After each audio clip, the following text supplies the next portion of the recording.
한자 이야기, 낱말 이야기 566번째 시간입니다. 이번 시간은 만유인력이라고 우리가 많은 말을 합니다. 이 만유인력이 뭔가 한번 살펴보겠습니다. 그렇다고 해서 과학, 물리 시간은 아닙니다. 저는 과학, 물리 잘 모릅니다. 단지 만유인력이란 말 속에 만유가 무슨 말이냐, 만유인력에 그것을 중심으로 해서 한번 살펴보겠습니다. 만유인력과 중력이라는 게 또 어떻게 차이가 나는가. 여기서 이제 만유가 무슨 말인가 하는 것이 중심이 되겠습니다. 대략 알 수 있을까요? 그렇지만 저는 한자 공부를 좀 했습니다만 만유 하면 그렇게 좀 사실 좀 생소하게 다가옵니다. 어쨌든 만은 1만만이다. 그렇죠? 좀 복잡하지만 우리가 눈에 자주 띄는 글자예요. 유는 이슬유다. 좀 쉽다. 자, 1만만은 풀초에 긴 꼬리 원숭이 우자를 합친 것이다. 그렇지만 실제 이 글자 모양은 이렇게 되어 있지만 실제로는 다르다. 이 1만만이라는 것은 이렇게 전갈이다. 전갈의 모양이다.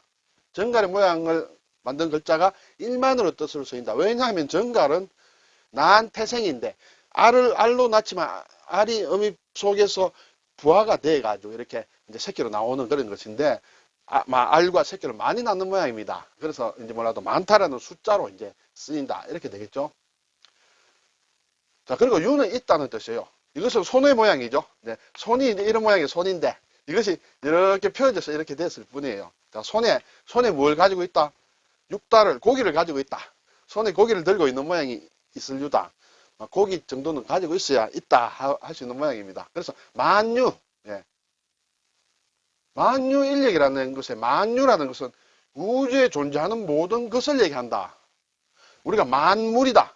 많다는, 이 만은 굉장히 많다는 뜻을 얘기하죠. 숫자 만도 많은 것이에요. 그래서 많은 모든 물건 또는 만상도 많은 물상을 얘기한다. 많은 어떤 물체, 존재하는 것을. 그게 만유라는 것이에요. 이것도 많은 존재를 얘기한다. 그것은 결국은 우주의 모든 존재, 어떤 유니버스한 그런 모든 존재를 만유라고 한다. 이렇게 되겠습니다. 근데 우리가 만유란 말은 만유인력에서는 많이 쓰고 또 다른 말이 있습니다만 그 위에는 잘 안 씁니다. 그래서 잘 안 다가옵니다. 그러다 보니까 만유인력, 그냥 만유인력, 그렇게만 하지. 왜 만유가 뭐냐를 조금 제대로 알면 인력이라는 건 좀 쉽습니다. 서로 끌어당기는 힘이기 때문에 이해하기 쉬운데 만유라는 것을 놓치게 되면 좀 애매하게 들어올 수 있습니다. 특히 또 한자를 안 쓰다 보니까 더 그렇습니다. 자, 이것은 우주에 있는 질량을 가진 모든 물체 사이에 작용하는 인력이다. 이 세상의 모든 물체는, 질량이 있는 모든 물체는 서로 끌어당긴다는 것이죠. 물론 만유인력에 이제 법칙과 이런 게 수식이 있죠. 그런 것은 얘기를 안 하겠습니다. 어쨌든 세상에 있는, 우주에 있는 모든 물건들은 서로 끌어당긴다. 그래서 그게 작용하는 인력이기 때문에 만유인력이라고 한다. 단순히 지구에서만 이렇게 생기는 것이 아니다. 뉴턴의 사과에서 뉴턴이 만유인력의 법칙 또는 질량의 법칙을 발견했다고 하는데 어쨌든 서로 당기는 힘이 있다는 것이 만유. 예. 만유가 가지고 있는 인력이 만유인력이고 만유는 우주의 모든 것을 존재하는 모든 것을 얘기한다. 이렇게 되겠습니다. 결국 따져보면 우주인력이라고도 할 수 있다. 우주의 모든 질량을 가진 존재는 서로 인력을 가지고 있다. 이렇게 되겠죠. 인력이란 물론 쉽죠. 이거는 끌어당긴다는 뜻이에요. 이 부분은 활을 뜻합니다. 그리고 이것은 선이죠. 활의 선은 시위를 이렇게 당긴다. 그래서 끌어당긴다는 그런 뜻이 되죠. 당기는 힘이다. 공간적으로 떨어진 물체끼리 서로 끌어당긴 힘을 인력이라 한다. 그래서 만유라는 뜻만 알면 쉽게 올 수 있다. 이렇게 되겠습니다. 이것을 영어로는 이런 law of universal gravity 또는 gravitation 이렇게도 쓰고 있습니다. 그래서 여기에서 본 만유라는 것이 여기 universal이라는 것이 들어갔다. 이게 우주 또는 만물을 뜻한다. 이렇게 되겠죠. 만유라는 표현이 좀 생소할 뿐이다. 이렇게 되겠습니다. 좀 복잡하지만 우리가 뉴턴을 얘기하면 만유인력의 법칙이라는 것이 생각이 나는데 만유인력의 법칙을 뉴턴이 발견했다 하는 것을 일반적으로 중력을 발견했다 하는 것으로 해석하는데 조금 잘못될 수 있다라고 어떤 과학자나 선생들이 얘기를 하는 것이에요.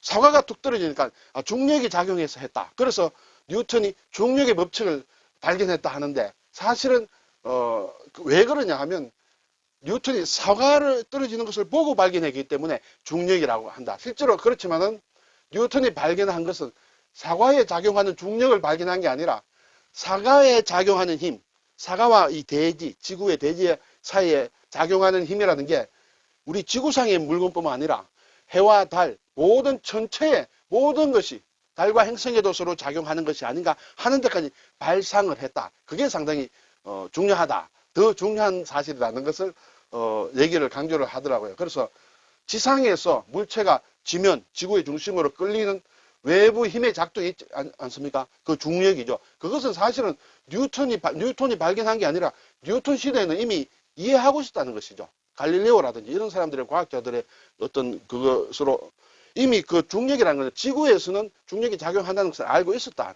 그래서 뉴턴이 발견한 건 중력의 법칙이 아니다. 그러한 힘이 달과 행성 등 이 지구를 떠난 존재에서도 있지 않겠느냐라고 발상을 했고, 그렇게 했기 때문에 뉴턴이 좀 위대하다. 발상의 전환을 한 거죠. 예, 그래서 뉴턴의 변혁, 뉴턴의 어떤 혁명적인 생각이라는 것은 사과와 지구와의 관계에서 일어나는 일이 하늘의 세계에서도 일어난다. 그래서 즉 우주 어느 곳에서도 작용한다는 것을 뉴턴이 제시를 했다. 그렇게 되겠죠. 그래서 지구가 물체를 일방적으로 끌어당기는 것이 아니라 모든 질량을 가진 물체가 상호 끌어당기는 것.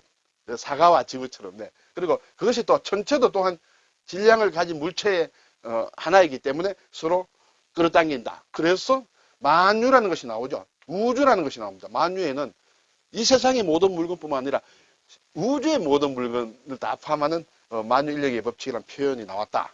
이렇게 볼 수가 있겠습니다. 그래서 좀 어려웠을까요? 좀 어려웠으면 넘어가도 되겠죠. 네.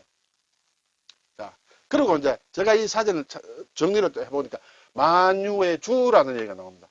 만유의 주제라는 얘기가 나옵니다. 이것은 물론 기독교에서 얘기하는 것이다. 기독교에서 하나님을 얘기할 때 만유의 주는 이 세상 모든 것, 이 세상 만상, 만물의 주인이다. 만물을 주재한다. 이렇게 보겠죠. 그래서 all이란 말이 된다. all, 만유라는 것은 전부, 예, 또 all things라는 그런 표현으로 쓰이고 있는 것을 제가 봤습니다. 그리고 이제 아까 중력이란 말씀도 드렸는데, 중력은 우리가 많이 쓰는 얘기죠. 지표 부근의 물체를 지구의 중심 방향으로 끌어당기는 것이 이제 중력이다. 정리한데 물리학적으로는 좀 더 구체적이겠지만은 어쨌든 이런 말은 어디서 나왔느냐? 네덜란드 화란이죠. 네덜란드에 이 중력에 해당하는 말이 있다.